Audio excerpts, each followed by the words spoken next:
સ્વામિનારાયણ સાક્ષાત્ અક્ષર પુરુષોત્તમ સર્વેભ્યઃ પરમં શાંતિં આનંદં સુખમર્પયેત. શ્રી સ્વામિનારાયણ ભગવાનની જય. શ્રી અક્ષર પુરુષોત્તમ મહારાજની જય. શ્રી ગુણાતીતાનંદ સ્વામી મહારાજની જય. શ્રી પ્રમુખ સ્વામી મહારાજની જય. શ્રી મહંત સ્વામી મહારાજની જય. પ્રગટ ગુરુ હરિ પરમ પૂજ્ય મહંત સ્વામી મહારાજની આજ્ઞા અને આશીર્વાદથી આપણે બધા નિત્ય પ્રાતઃ કથાનો લાભ લઈ રહ્યા છીએ. આજે આપણા માટે જુલાઈ મહિનાની 29મી તારીખ અને સોમવારનો મહાપવિત્ર દિવસ છે અને 1322મી સભા થાય છે. અને કહત હૈ સહજાનંદ એ વિષય ઉપર 973મો દિવસ થાય છે. ભગવાન સ્વામિનારાયણ ગઢડા પ્રથમ પ્રકરણના 61ના વચનામૃતની અંદર બલિરાજાના દ્રષ્ટાંત દ્વારા આપણને વિશેષ સમજાવવા માગે છે કે જેવી રીતે બલિને દરવાજે ભગવાન એમની ભક્તિરૂપી દોરીએ કરીને બંધાયા, તે આજ દિવસ સુધી પણ ભગવાન બલિને દરવાજે ઊભા છે અને બલિરાજાની દ્રષ્ટિ થકી પળમાત્ર પણ ભગવાન ચેતે થતા નથી.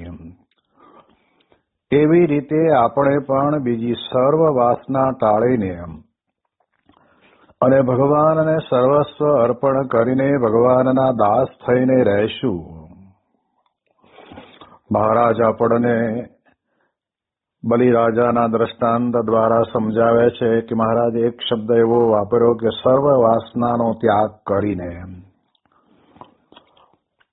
ભૃગુ કચ્છના કાંઠા ઉપર ચાલતા યજ્ઞની અંદર એ પોતે બધાને દાન તો આપતા હતા, પરંતુ કહેવાય છે કે ત્રિલોક્યનું રાજ્ય એણે લઈ લીધેલું હતું એટલે દેવો બધાએ દુઃખી હતા અને એના નિવારણ માટે વામન ભગવાન પોતે પૃથ્વી ઉપર પ્રગટ થયા.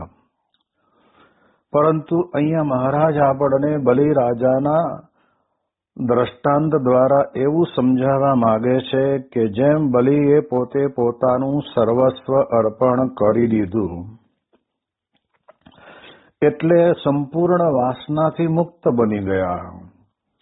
જ્યારે પોતાનું કંઈક કરીને આપણે રાખીએ છીએ ત્યારે આપણને એમાં ઓછા વધતા પ્રમાણમાં પણ વાસના તો રહે છે અને એ વાસના એ કરીને આપણા જીવનની અંદર મૃત્યુ સમય જ્યારે આવીને ઊભો રહે ને ત્યારે એ વાસનામય લિંગ દેહ બંધાય છે. અને એટલા જ માટે થઈને આપણે જાણીએ કે એમાં ત્યાગી હોય કે ગ્રસ્ત હોય, દરેકે પોતાના જીવનની અંદર વાસનાથી મુક્ત બનવાનું છે. જેમ મહારાજે પોતે વાત કરીને કે ત્યાગી હોય પણ જો બરાબર સવળી સમજણ ન આવી હોય તો એ વાસનાએ કરીને તૂટેલી તુંબડીને ફાટેલી લંગોટીમાં પણ એને મોહ મટે નહીં. એટલે એવું નથી કઈ કે આપણને કઈ ઉત્તમ પદાર્થમાં જ મોહ થાય, પણ જ્યાં એનું ચિત્ત ચોંટી ગયું છે ત્યાં આગળ એને મોહ થયા વગર રહેવાનો નથી. અને એટલા જ માટે આપણને મહારાજ પોતે બહુ સ્પષ્ટપણે કહે છે કે સર્વ વાસનાને ટાળીને. હવે સર્વ વાસના ટાળવી એટલે શું? તો કે આપણા મનની અંદર, આપણા જીવનની અંદર આપણે જેની સાથે કોઈ વસ્તુ, પદાર્થ કે સ્થાન એની સાથે જો આપણે લગોલગ લાગેલા હોય તો એમાંથી આપણે છૂટવાનું છે. જેમ ગુણાતીતાનંદ સ્વામીની વાતમાં લખ્યું ને કે એક વખત એક મહાત્મા પોતે પોતાનું ગામ, ઘરબાર, કુટુંબ, પરિવાર છોડીને સાધુ બની ગયેલા અને પછીના સમયની અંદર એક વખત પોતે ત્યાં આગળ નદીને કિનારે ઉભા હશે અને ઉપરવાસથી પાણી આવતું હતું. એ નદીનું પાણી પોતાના ગામમાં થઈને આવતું હતું અને ત્યારે તે વખતે મહાત્મા પોતે ત્યાં ઉભા હશે ને ત્યારે એ ગામમાંથી આવતા પાણીની અંદર એક વાંસ તણાતો હતો અને આ મહાત્માએ જોયો એટલે એને એકદમ હરખ ઉભરાઈ ગયો. ઓલું અંદર ઘરનું જે બીજ બળ પડેલું હતું, ગામનું જે બીજ બળ પડેલું હતું, એ અંકુર ફૂટી નીકળ્યો અને એમણે તરત જ તે વખતે પાણીની અંદર ઝંપલાયું અને બોલતા જાય કે મેરા દેશ કા વાસ આયા હૈ. આ મારા દેશનો એટલે કે તમારા ગામમાંથી આવેલા પાણીમાં વાસ આવ્યો છે એટલે ભેટી પડ્યા. આ જીવનની અંદર સ્વામી કહે છે કે કેટલું વાસનાનું બીજ અંતરની અંદર બહુ જ સૂક્ષ્મમાં સૂક્ષ્મ પડેલું હોય છે, પણ પછી જયારે એનું વટવૃક્ષ થાય ત્યારે એ જીવનની અંદર જોયા જેવી થાય.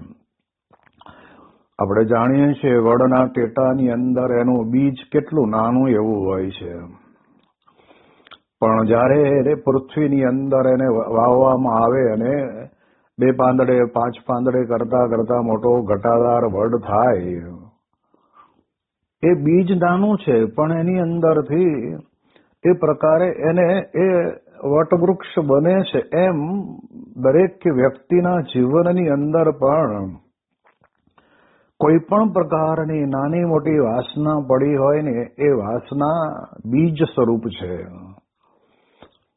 અને પછી એમાંથી વટવૃક્ષ બને છે.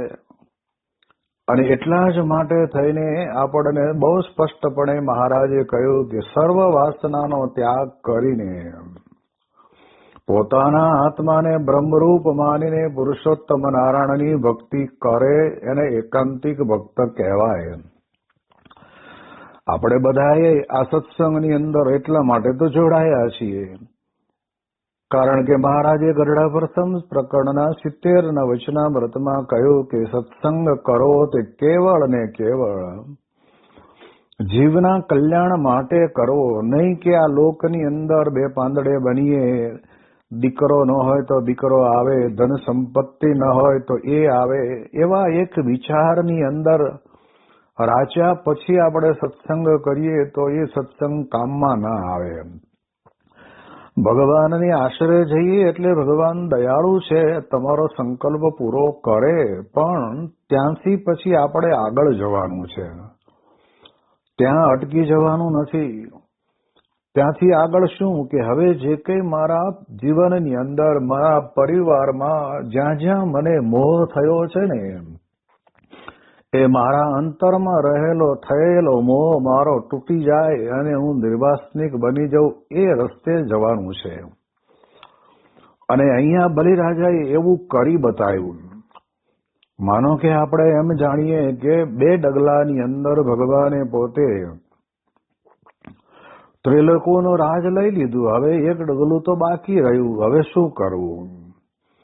અને ત્યારે ભલે બલિ અસુર કુળની અંદર જન્મેલા હતા, પણ એણે કીધું કે પિંડેશો બ્રહ્માંડ, જેટલું આ બ્રહ્માંડની અંદર છે એટલું આ મારા શરીરની અંદર છે, તો મારા શરીર ઉપર પણ તમે પગ મૂકો અને મને તમે સ્વીકારી લો.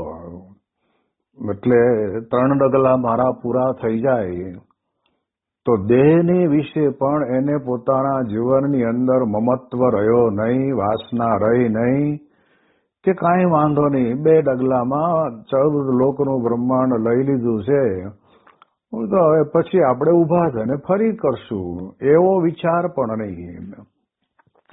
બીજી વાત આપણે સમજીએ તો પ્રમુખ સ્વામી મહારાજ કહેતા કે બલિરાજાએ ભગવાનને ભગવાન જાણીને આપ્યું. આજે જયારે આપણે પણ ભગવાનના મંદિરને વિશે અથવા તો સત્સંગને વિશે જે કંઈ મોટા પુરુષની આજ્ઞા વડે કરીને સેવા કરીએ છીએ, એ સેવા કરીએ છીએ એ મોટા પુરુષની મરજી જાણીને જો કરીએ ને તો આપણા જીવનની અંદર આપણને આપ્યાનું આનંદ રહેશે. નહીતર શું કચવાતું મન રહે કે હવે બહુ આગ્રહ કર્યો અને બાજુમાં બેઠેલા બધા કે ના ના બાપા આમ કરો એમાં થોડું ચાલે, આ તો બહુ પૈસે ટકે સુખી છે, મારે નહોતા દેવા પણ પરાણે હા પડાવી છે, પણ હવે જોઈશું થાય એટલે આપશું, બાકી કઈ બધું થોડું આપી દેવાય. આવો જે વિચાર માણસને આવે છે ને એ વાસના. જયારે બલિરાજાની તોલે જો આપણે આવવું હોય તો સર્વ વાસનાનો ત્યાગ કરી દેવાનો. જ્યાં જ્યાં આપણે પોતાની વાસના સ્થિર થઈ હોય ત્યાંથી ઉખેડીને ફેંકી જ દેવાની અને ભગવાન અને સંતના વચન પ્રમાણે યત્કિંચિત જે કંઈ આપણે આજ્ઞા કરે તે સેવા પૂર્ણ ભાવથી પ્રેમ લક્ષણા ભક્તિથી બલિરાજાના દરબારની અંદર ભગવાન પ્રેમ રૂપી દોરીએ કરીને બંધાયા. એમ આપણા હૃદય કમળને વિશે પણ આપણે જાણીએ એ પ્રમાણે ભગવાન પણ બિરાજમાન છે. પણ જો આપણે સર્વસ્વ અર્પણ કરીને રહીએ તો, નહીતર તો સાક્ષી રૂપે ભગવાન બેઠા છે, બધું એક જગ્યા ઉપર બેઠા બેઠા આપણે કેવા કાળા ધોળા પીળા કર્મો કરીએ છીએ એ બધું જોવે છે. પણ આપણે ત્યાં આગળ હૃદયને વિશે બિરાજમાન હોય એ ભગવાન જો આપણને એમ સમજાય કે મારા હૃદય કમળને વિશે ભગવાન બિરાજમાન છે તો આપણને ક્યારેય પણ આપવા લેવા કરવામાં કે ક્યારે કપટ વૃત્તિ ન રહે, સંશય ન રહે કે અરે આટલું બધું આપી દેવાનું. પણ જયારે આપણે આપીએ છીએ ને ત્યારે મોટા પુરુષ પોતે રાજી થઈને કહે છે કે તમે આ ભગવાનના માટે, જેમ દિલ્હીનું અક્ષરધામ કે ગાંધીનગરનું અક્ષરધામ કે અમેરિકાનું અક્ષરધામ, એવા સારા સારા મોટા મોટા પ્રોજેક્ટ ઉપર જે પ્રમુખ સ્વામી મહારાજ અને મહંત સ્વામી મહારાજે હરિભક્તો પાસેથી સેવાનો સંકલ્પ કરાયો, એમાં વિચાર કરવાનો કે આટલું મોટું વિરાટ કાર્ય કરે છે અને એ વિરાટ કાર્યને પૂરું કરવાની શક્તિ તો આવા મોટા પુરુષમાં પડી જ છે. જેમ આપણે જાણીએ છીએ કે છગનભાઈ ગીગાભાઈ આપણે મોજીદળના મૂળ અને પછી રામજીભાઈ એમના દીકરા લીંબડી રહેતા. સારંગપુરની અંદર મંદિર કરવું હતું અને તે વખતના સમયની અંદર એમને કહ્યું કે તમે પહેલી પહેલ કરો. હવે કાપડના જે કંઈ વણાટ કરીને કાપડ આવતું એની ફેરી કરનાર વ્યક્તિને શાસ્ત્રીજી મહારાજ પોતે કહે છે કે તમે આ કરો. ત્યારે એમને છગનભાઈ ગીગાભાઈને એવું થયું કે સ્વામી મારા કઈ આટલા 35-36 રૂપિયામાં કઈ આવડું મોટું મંદિર થોડું થાય, એ તો કોઈક સુખી સંપન્ન શેઠિયો હોય અને એ આપે તો બરાબર છે. પણ શાસ્ત્રીજી મહારાજના વચનની અંદર એને એ વખતના જમાનામાં એટલી સેવા આપવી એ પણ બહુ જ અઘરી હતી. પણ કે ભલે સ્વામી આપ રાજી થતા હોય એમ કરીએ. અને ત્યારે શાસ્ત્રીજી મહારાજે આમ આંગળી ઊંચી કરીને એ જ જગ્યા ઉપર જ્યાં અત્યારે મંદિર છે ત્યાં સામું જોવાનું કહ્યું ને ત્યાં તો આવું અદભુત સોનાના શિખર વાળું, સોનાના કળશ વાળું, સોનાના સિંહાસન વાળું અને જે અત્યારે મૂર્તિઓ પધરાવી છે એ જ મૂર્તિઓ ત્યાં બિરાજમાન છે એવા દર્શન કરાવ્યા ને ત્યારે એમ થયું કે નહીં, સ્વામી તો પોતે ધારે એમ કરી શકે એમ છે ને સમર્થ છે. એટલે જ્યારે ભગવાન ને સંત આપણી પાસે માગે ત્યારે તે વખતે કચવાટ ન કરવો કે અરે સ્વામી પાછળ બધા સંસારમાં બધી પ્રજા બેઠી છે, મને છોકરાને પૂછવું પડે, એવા કંઈક નાના મોટા બાના નહીં કાઢવાના. પણ બલિરાજાએ જેમ આ પ્રમાણે મહારાજની ભગવાનની પાસે એમણે પોતે શું કહેવાય કે ત્રિલોકીનું રાજ્ય ને પોતાનું શરીર આપી દીધું, સર્વસ્વ અર્પણ કર્યું અને એના કારણે કરીને ભગવાન બલિરાજાની એ દ્રષ્ટિ થકી પળ માત્ર છેટે રહ્યા નહીં અને આજે પણ નથી રહેતા. તો આપણે પણ બીજી સર્વ વાસના તો ક્યાં પાર આવ્યો નથી. સ્વામી કે આંખ વડે કરીને જેટલું જોઈએ એટલું આપણને આપણા અંતરની અંદર પ્રવેશ કરે છે. ભલે અત્યારે આપણે કદાચ એને લેવા માટે પ્રયત્ન ન કરીએ, ભોગવવા માટે પ્રયત્ન ન કરીએ, પણ એ વાસનાનું સ્વરૂપ જ્યારે અંતરની અંદર બહુ પ્રકારે કરીને એ ઊભું થાય ત્યારે પછી એની પાછળ આપણે દોટ મૂકતા હોઈએ છીએ. અને એટલા જ માટે થઈને મહારાજ કહે છે કે સર્વ વાસના એમાં એક પ્રકારની નહીં. આપણે જોઈએ ને તો આપણને ખબર પડે, જયારે આપણા મોટા મોટા સમયા થતા હોય ત્યારે તે વખતના સમયની અંદર વિસ્તારવાર વિભાગવાર ગામડાઓમાં કાર્યકર્તાઓ દ્વારા કહેવામાં આવે કે સમયાની અંદર આવનારા સ્વયંસેવકોને ઓઢવા પાથરવા માટે આપણે ઘર દીઠ એક એક ગોદડી આપણે આપીએ ને તો પણ કહેવાય છે કે ઘણો મોટો જબરજસ્ત ત્યાં આગળ એ ગોદડીનો ઉપયોગ થઈ જાય. તો ઘણા લોકો વિચાર કરે કે હવે આ થોડી ઘણી ફાટવા આવી છે ને બે થીગડા મારીને આપી દઈએ, કારણ કે એ તો સમય અમે જવાની છે ને ગમે તે પાથર છે, આપણે ક્યાં પાથરીએ છે. એવો વિચાર કરે તો એમાં થોડી ઘણી પણ એ ફાટેલી તૂટેલી ગોદડીની અંદર પણ ઊંડે ઊંડે વાસના જેવું તો રહી ગયું. અને કેટલાક હરિભક્તો તો એવા હતા કે આપણે રોજ બરોજની અંદર જે વાપરતા હોય એ તો ભલે ને ઘરે રહ્યા, પણ એના માટે થઈને સ્પેશિયલ આપણે એક રજઈ, એક ગાડલું, એક ઓશીકું બનાવરાવીને આપણે આપીએ, જેથી કરીને સુનાર હરિભક્તને આખા દિવસનો પરિશ્રમ કર્યો હોય અને એનો થાક ઉતરી જાય, અથવા એનો થાક ઉતરે એને હાશકારો થાય તો આપણને પણ કેટલી અંતરની અંદર મજા આવે. તો એવા કેટલાય હરિભક્તો હતા કે એમણે પોતે પોતાના જીવનની અંદર આવી પ્રકારે આ રજઈ કે ગોદડાની સેવા કરી. તો એમાં આપણને આપવા મેળવામાં જ ખબર પડી જાય. વાસના રહિત થાય એટલે શું? જેમ આપણે જાણીએ છીએ કે નાથ ભક્ત પોતે કેટલા સામાન્ય પરિસ્થિતિ વાળા, પણ મહારાજ પોતે બોલ્યા કે વડોદરાના દિવાન છે, 3 રાજ્યનું દિવાન પદું કરતા હોય તો પણ એ નાથ ભગતની તુલે ન આવે, કારણ કે નાથ ભગત કેવા બુદ્ધિશાળી. એટલે એ દ્રષ્ટિએ જે સત્સંગની અંદર પોતાની વાસના છોડવા માટે, વાસનામાંથી મુક્ત થવા માટે જે પ્રયત્ન કરતા હોય એ જ ખરેખર પોતાના જીવનની અંદર સર્વસ્વ અર્પણ કરી શકે. બાકી હકીકતની અંદર સ્વામી કહે છે ને કે એ આ કપડાના છેડે બાંધેલો એક રૂપિયો કે દોકડો પણ આપણાથી અળગો થાય એ આપણને પોહાતું નથી, એ છૂટતું નથી, એ માયાનું, આ જ માયા. મહારાજે ગરડા પ્રથમ પ્રકરણના પહેલા જ વચનામૃતમાં કહ્યું ને કે ભગવાનનું ભજન સ્મરણ કરતા જે આડું આવે એ માયા. ભજન સ્મરણ એટલે શું? નિર્વાસનિક થવું.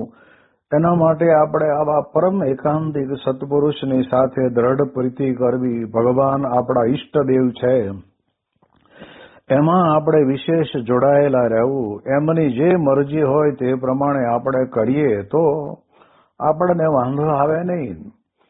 એટલે નિર્વાસનિક થવાનું છે. વાસનાને ટાળવી એટલે ગુણાતીતાનંદ સ્વામીએ પોતે વાતમાં લખ્યું કે હીરો છે એ કોઈ રીતે ફૂટે નહીં, પણ માકડના લોહીથી ફૂટે. એમ વાસના કોઈ રીતે ટળે નહીં, પણ ભગવાન અને ભગવાનના સંતના વચનમાં બરાબર રહે તો એની વાસના ટળી જાય. ભગવાને ભગવાનના સંત જેમ કહે તેમ કરે તો વાસના ટળી જાય. પણ સ્વામી કહે છે કે દુનિયાની અંદર કોઈને સમજાવવું જોઈએ ને કે વાસના એટલે શું. પોતાની પાસે જે કંઈ છે એ ભગવાન અને સંતને અર્થે ન છૂટે એ વાસના. પછી ગમે તે હોય, આજે આપણે જોઈએ છીએ ઘણા બધા ગામડાઓની અંદર આદિવાસી વિસ્તારમાં જયારે વિચરણ કરવા જઈએ ત્યારે આપણને ખબર જ છે કે 1 વીઘા જમીન હોય ને તો એમાં 50 બાય 50 નાનો પ્લોટ, એ ગરીબ હરિભક્ત હોવા છતાં પણ કે મંદિર કરો અહીંયા તો સ્વામી અમારે ભજન કરવાનું સુખ આવે. તો તિથલ વિસ્તારની અંદર મોટા ભાગના મંદિરોની જમીન આ પ્રમાણે જેની હોય એમણે પોતે પોતાની પાસે હોય એમાંથી થોડીક પોતા પાસે રાખી અને બાકી મંદિર માટે આપી દે. આટલું જબરજસ્ત ભગીરથ દાન કરે તો ભગવાન જાણે છે કે આ તો બચારો સાવ સામાન્ય ગરીબ છે અને એ આટલું આપે છે તો ભગવાન દયા કરે ને એના ઉપર દ્રષ્ટિ કરે અને રાજી થઈ જાય.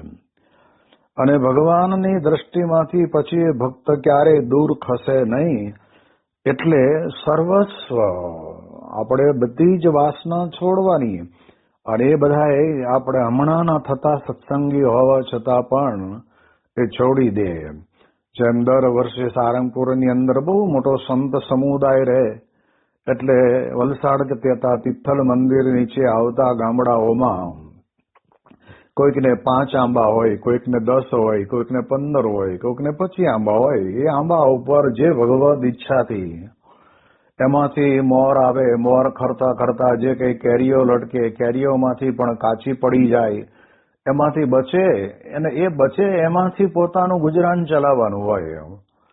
તો પણ પ્રમુખ સ્વામી મહારાજે કહ્યું કે તમારે દર વર્ષે સંતો અહીંયા ભણે ગણે છે તો આવા નિયમ ધર્મે યુક્ત એવા સંતોને જમવા માટે, ઠાકોરજી માટે તમે કેરી મોકલો.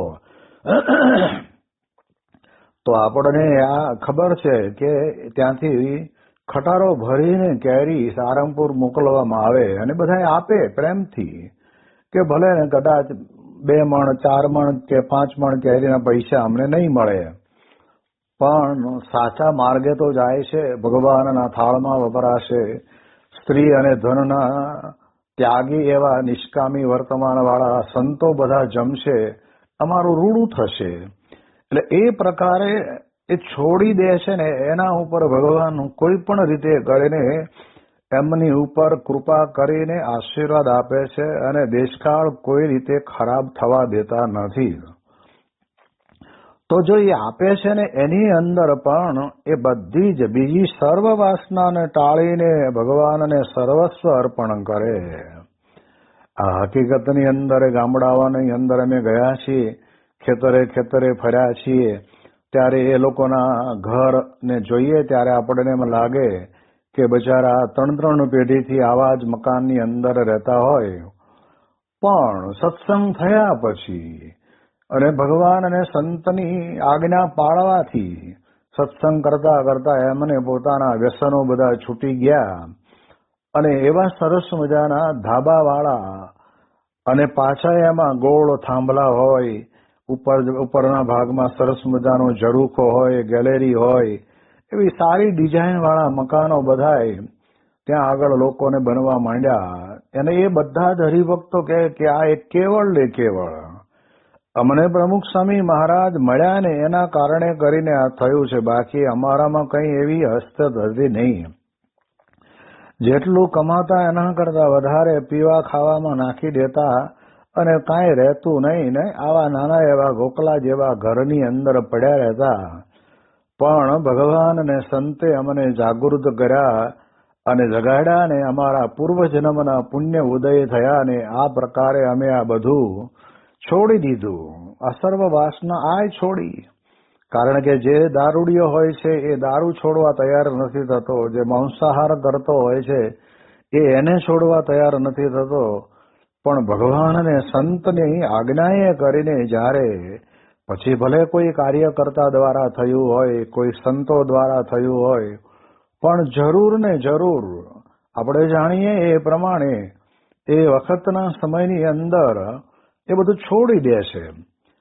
તો એ છોડી દીધા પછી ભગવાન એને એવી રીતે જેમ બલિરાજાને ત્રિલોકીના રાજ્ય લઈ લીધા પછી ત્રીજા પાતાળમાં મૂક્યા પણ ત્યાંનો રાજા બનાવી દીધા અને એને દરવાજે ભગવાન અખંડ રહ્યા. એમ આ પરિવારની અંદર પણ મહારાજ અને સ્વામી પોતે કહેવાય છે કે આ રીતે એના ઘરના દરવાજે આવીને મહારાજ રહ્યા અને એના કારણે કરીને આજે હજારો એવા મુમુક્ષુઓને સત્સંગ થાય છે. ક્યારેક સાંકરી કે પછી તિથલની પૂનમ ઉપર જવાનું થાય તો અનુભવ કરજો, ત્યાં આગળ એક સંત હવારથી જ કંઠી લઈને બેઠા જ હોય અને જે આવે એને કંઠી કોઈને તૂટી ગઈ હોય, કોઈને નવી પહેરવાની હોય, એના ફળિયામાં રહેતા હોય, 2 જણાને લઈને આવ્યા હોય કે સ્વામી આ નવા છે ને એને કંઠીને વર્તમાન ધરાવો. તો આવી રીતે કરતા કરતા ત્યાં એ બાજુના તિથલ વિસ્તારની અંદર આપણે જાણીએ પ્રમાણે 100થી વધારે પણ મંદિરો એ કોઈના ખેતરની અંદર, કોઈના મકાનની અંદર, મકાન તોડીને ત્યાં આગળ જગ્યા આપીને એમાં મંદિરો બનાવ્યા. તો આજે એ તિથલ ક્ષેત્રની અંદર સત્સંગની અંદર પૂનમના 15,000, 20,000, ક્યારેક ક્યારેક મોટી પૂનમ હોય તો 25,000 જેટલા હરિભક્તો એ જ્યાં રહેતા હોય ત્યાંથી આવું તિથલના દરિયા કિનારે એ કઈ એમનામ તો અવાય નહીં, 5-25 રૂપિયા તો ભાડું થાય જ, પણ છતાંય તે બધાએ આવે અને કથા વાર્તાનો લાભ લે અને એમાં પોતાના જીવન બધાએ બદલાઈ ગયા. અને એટલે જ પ્રમુખ સ્વામી મહારાજ ઘણી વખત વાત કરે છે કે એમના દીકરાને, એમના ત્યાં દીકરાઓ જન્મ્યા એ બધાએ ભણી ગણીને કોઈ ડોક્ટર બન્યા, કોઈ કોમ્પ્યુટર એન્જિનિયર બન્યા, કોઈ આર્કિટેક્ટ બન્યા, કોઈ સિવિલ એન્જિનિયર બન્યા.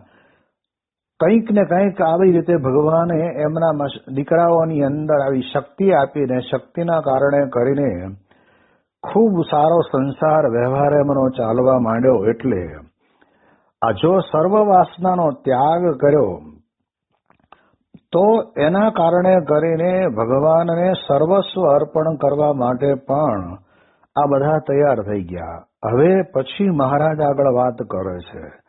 મહારાજ કહે છે કે ભગવાનના દાસ થઈને રહેશું. હવે આ બધું કર્યા પછી પણ પાછું આપણે સત્સંગની અંદર દાસપણું તો આપણે રાખવાનું જ છે.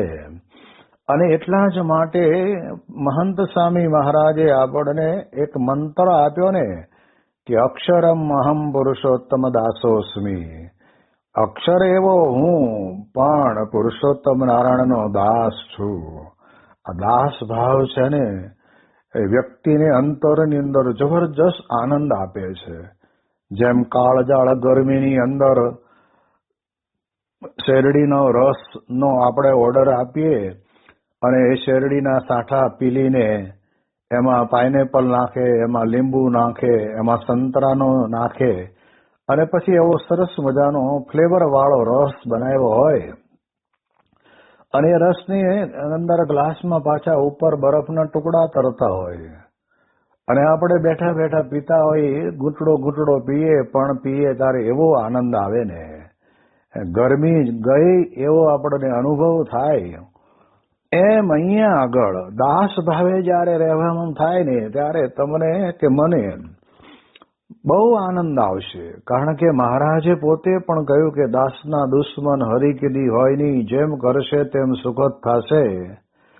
એટલે આપણને ભગવાન મળ્યા છે એના આપણે દાસ. અને મહારાજે તો પ્રથમના 58માં તો કીધું ને કે હરિભક્તના દાસનો દાસ, ગુલામનો ગુલામ બનીને રહે. આ બધી વાત મહારાજે કરી છે.